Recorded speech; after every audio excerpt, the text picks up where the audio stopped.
loop on it. Like, you ever seen one of those? It comes in one of these. It's basically like buying a pitcher of Pimm's or something, but it's for ale, and it's so good. Like, it works out cheaper, and it just looks freaking awesome as well. Oh God, that's awesome. So I think in the Ye Old Prince's Elbow, which is the name of our virtual pub, by the way, little Greg, you are currently in the Ye Old Prince's Elbow. I think we should start serving flagons of ale. Yeah, I agree. That's the way to go. We'll ask who's the barmaid again? Sheila? No. So I think Sheila. We'll run it past her, but I'm sure she'll be fine with it. She's fine.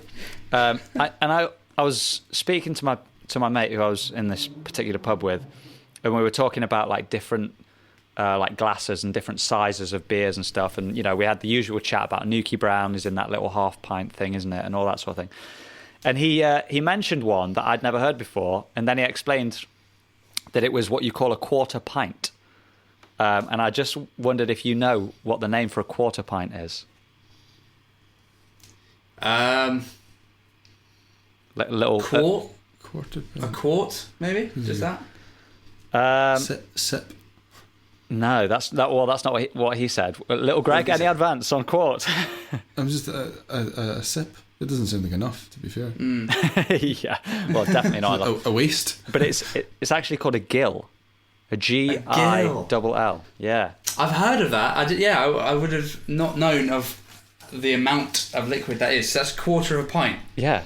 I mean, little Greg, you're definitely right. It is a waste. It's almost not worth the energy of like producing the glass, really, is it? Like, what company wastes their time doing that?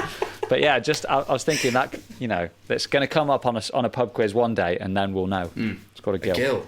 All right. Don't ask for a gill of beer in Glasgow. You'll get either laughed at or stabbed. Yeah. Amazing. That's good. Yeah, that is that's good advice. What's your favourite Scottish beer then, Greg? Scottish beer. Probably would still be Brewdog. Nice. I was trying to think. The only other one I know is Tennent's. Vitamin T, mate. Love it. No, I like the Elvis juice. Oh yeah, that's nice. Basically because it smells nice. But that's grapefruit, right? Grapefruit infused ale. Or something. It's quite strong. Yeah, it's like strong stuff. It's cunning because you don't expect it to taste like that because it tastes so kind of fruity, and then it's like I think it's 6.5 or 7 or something like that. Yeah. I feel like Brewdog have done that to me so many times. Yeah. Where they've snuck up behind me and just knocked me out. Yeah. Just like choked me out, just saying shh as I fall to the ground. They've done that. It just tastes so light and fresh and crisp, and then suddenly you're 4 pints, 5 pints in, and you're just hit by it. I mean, what's Brewdog? What's Punk? Sorry, it's got to be 5.7 something. All close, 5.4. So even their sort of standard IPA is, I would say, above average for sure. Yeah, for sure. Nice. I've got just one more little sort of beer quiz question. Do you know how many mil is in a pint? Have a stab. I'm going to go 660. 750. I wish you were both right, but it's not quite that many. It's 568. 568? Yeah, just FYI. I love 568 in a pint, apparently. I love it. I think I love how it is the perfect measurement of beer. Yeah, it is. 1 litre is too much in a glass. Yeah. In my opinion. The Germans overcooking things like as per usual. Just over-engineered. Yeah. Just a pint is the perfect receptacle for beer because you get to the end of it quick enough where it doesn't like sit for too long and go bad. Yeah. But it's also a decent amount where you're not wasting your time like with a quarter pint. Yeah. I'd say it's the perfect size for Britain. For like a country in our climate, right? I think it's a bit too big if you're anywhere hotter. Yeah, well, you just have to drink quicker, Adam. True. Yeah, that's not the first time I've been told that. Keep up, come on. I'm more of a low and slow kind of guy when it comes to drinking. Consistency is key, mate. Okay, so we've alluded to this earlier, Greg. what are we upgrading to, drink wise? I now have Brewdog. You now have Brewdog. Punk I've passed the Brewdog on. Fantastic. It is a different can, but yeah. It's different can, yeah. For listeners, yeah. Share that. We've got two straws. Yeah. We're trying to save some money on the podcast. We can't afford 2 Brewdogs, all right? Yeah. 150 mils each. That's what you get. So okay, nothing more needs to be said about that. Hey, just solid IPA. Nice. Adam, I've just had a cork go. Yeah, you did. In honour of our Scottish guest this evening, I'm going for one of my favourite Scotch whiskies. I'm going for a Lafroig 10. Mm-hmm. Very nice. I think you can't go wrong with this, as long as you like a peaty whiskey, because it's a peat bomb, in my opinion. There's it's very sort of single channel. It's just got one great flavour, in my opinion. It just does it really well. So as long as you're in the mood for that sort of peaty, like, it's kind of like a little bit seaweedy, like fresh, that sort of smokiness. As long as you're in the mood for that, which I am tonight, then it's the one to go for, basically. So yeah, Lafroig 10, can't go wrong. And you can also get it in like every supermarket in the land as well. So yeah. It must be one of the best sellers as well, across, specifically for smoky, I imagine. But yeah, you just see it absolutely everywhere. For sure. It's either are they the ones that do Lafroig Select, don't they, for their non-age statement one, and then they got the 10-year. Exactly. Yeah. I think. Yeah. Sure. Both are great. Yeah, really Both good one. I find that the Lafroig 10 has a bit more sort of tiny bit of syrup in it, flavour-wise. It's a little bit silkier and a bit. Yeah. I don't know, maybe that's just the age, the extra little bit of age, I imagine. But yeah, tastes great. How about you, man? What are you drinking? So I'm going for one I've done once before on the podcast. This is the Arran Malt. So I do love this whiskey, but I hate the fact that they've called it the Arran Malt, and it's just not Arran 10 like every other distillery on the planet. Yeah. It's okay. I'll get over it. Sorry. Let me just calm down for a second. Take a deep breath. So this is the Arran Malt, 10 years. Now, we were on Isle of Arran a couple of years ago, and I picked this bottle up. Were you at the distillery with me? No, I went to ride a Segway. I remember now. Oh, man, don't admit that. Yeah, we thought that'd be more fun. That's amazing. So I went to the distillery and picked this bottle up, and Greg was holding the fort on the Segway. Yeah. But yeah, it's, what can I say? Super sweet, honey sweet, light, a bit floral, so easy going. It's just not upfront in your face. It's just very, very chilled whiskey. It's 46%. So it does come a bit stronger, so I should probably put a little bit of water in, but I don't have any, so I'm not going to. Yeah, that's 6% stronger than what I'm drinking. Yeah. So it's a decent malt. The distillery is really cool. They're actually built a second distillery on the south part of the island, which is going to be peated, like the Lafroig, I think. Which is going to be more of a classic island whiskey.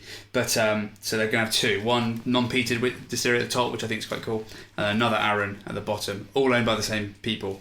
That's going to be a peated one. So yeah, it's a solid shout. Amazing. So if you see it in the shop, it might be a bit tricky, but if you go online or something, you want to get something a bit different, definitely worth it. Just really crisp, clean, sweet island whiskey. Fantastic. I think that's what I need to do with my next whiskey purchase. I need to go for something a bit more niche. I've had all the sort of easy access scotches over the years. I need to go for something that's like, super niche and interesting. Yeah. Do it, man. Yeah. Do it. There's so many options out there. It's crazy. But yeah, just go for something. Just take a punt. I mean, I'm you know me. I like all Scotch pretty much. So it's like, I don't think I've ever tasted one that I'm like, no, that's disgusting. I'm never going to drink that again. That's never happened. They all bring something to the table, I'm 100% with you. Yeah. Maybe we're easily pleased. I don't know. I think we are. Yeah. We're just Scotch fiends.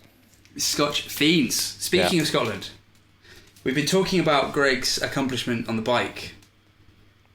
I feel like we've completely skimmed over another large part of your life, which is music. Yep. But I think it's more. I mean, you do both traditional and sort of more contemporary stuff, but what I want to talk about mainly is the sort of traditional Scottish music that you're into. Yeah. So, just tell us a little bit, like, what do you do? So I played bagpipes. Yeah. Played them since I was 4, so quite a long time. Currently, I play in a Inverary in District Pipe Band, and we are at the moment, because of COVID, the reigning world champions, and we won it 2017 and 2019. But Sweet. I think we'll just count 20 and 21 as well. Yeah, definitely. Yeah. Well, no one else is taking it, right? By default, Officially, mate. we've won it Still twice. counts. Yeah, that's the way we use it. Officially, we've won it twice. Amazing. and a few World other champions. Yep. So in grade 1, so the best band in the world, which is pretty cool. That's absolutely insane. So Yeah. good, man. Oh it's man, pretty cool. I love the pipes. I absolutely love them. I know they sometimes they get a bit of stick, and I don't get it because every time I hear them, it's just like, I think it does to me what it was sort of they were meant to do back in the day. It like gets me all like raring for a fight.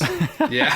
You know what I mean? That's sort of like Nothing maybe to not do a fight, with the whiskey. It's just no, it's good. I think if they're played well, like you get the buskers on Prince's Street and things like that sort of are playing Last of the Mohicans 35 times over. That wears thin, but if they're played well, it has the right effect. Definitely. Yeah, I think for it's sure. probably close to the violin in terms of the difference between a new player or Good someone man. who's not good and someone who's great. It's just like I think there's nothing worse than a brand new violinist trying to learn it. And as harsh as that is, it just sounds, there's no way it's going to sound good, and it won't sound good for years probably. But then when you've got those professionals, it's just so smooth and it doesn't hurt your ears as much. I mean, I guess some of them can be a bit piercing on their own, but still, I think the pipes kind of fall into that category, right? You've got to know what you're doing in order to sort of control it a little bit. It's like Marmite. Yeah, for sure. Yeah. There are a lot of people don't like it. Luckily, my neighbours do. Yeah. So they've got no choice, surely. Unfortunately, well, I wrote a letter to them whenever we moved into the flat, because we've got like a big cupboard in the flat, and my dad and I soundproofed the whole thing. So we raised the floor, dropped the ceiling, put soundproof everywhere. Oh wow! And it was so warm, and we had too much soundproofing, so I couldn't actually hear if the pipes were in tune. I could barely hear if the drones were on. So Wow. I ended up writing a letter to my neighbours and saying, look, this is like a big part of my life. It's a big part of my job as well. Is it okay if I do this? And I said I have been playing in this soundproof booth. It's not really working as well as I'd wanted, so I'll try in the bedroom at this time. If there are any problems, I'm only going to play for 15 minutes. Chat my door, or I give them my email address, my number, so I don't want to cause anyone any grief by playing. Yeah. I got the next door neighbour on the same floor as us, because I sent it to him because he's the only one right next to us, above and below. Next door absolutely loved it. He's learning guitar as well, so he's like, if I'm ever too loud, you just let me know. It's like, no, it's absolutely fine. Mm-hmm. There's like a couple of times that I've noticed when he comes home from work, he'll stand in the hallway as I'm playing. Okay. So he obviously just really, really enjoys it. Downstairs it's an old couple. They love it, especially on a Sunday. If it's a nice Sunday, they'll be sitting out the back, and I'll start playing, and you'll just see them just listening. It's great. Oh wow! Above is the only one that's had any sort of, can you not play during working hours? Because whenever like COVID hit and we were all working from home, I just decided, well, cool, I'll just play pipes like 24/7. Yeah. So I was playing pipes at like 2 o'clock on a Monday, not realising, crap, everyone else is working from home. So there's this woman trying to do a Zoom call upstairs and with her windows open, and I'm blasting pipes. But yeah, man. after that, I refrained from doing it until 5 o'clock in the day. So. Amazing. Yeah. Nice. Dude, I instantly connect with that. I don't think Adam won't understand us because he's not an acoustic instrument that's loud. Yeah. But it just the trials and tribulations we have to go through just to be able to practice our instrument, Yeah. sometimes it's insane, especially if you like like you did the total right thing. You went round and just double check because you don't want to annoy anyone. And I don't know about you, but the last thing you want in your mind is when you're playing and practicing is like, I'm annoying people. Someone's hating me. Someone's hating me doing this.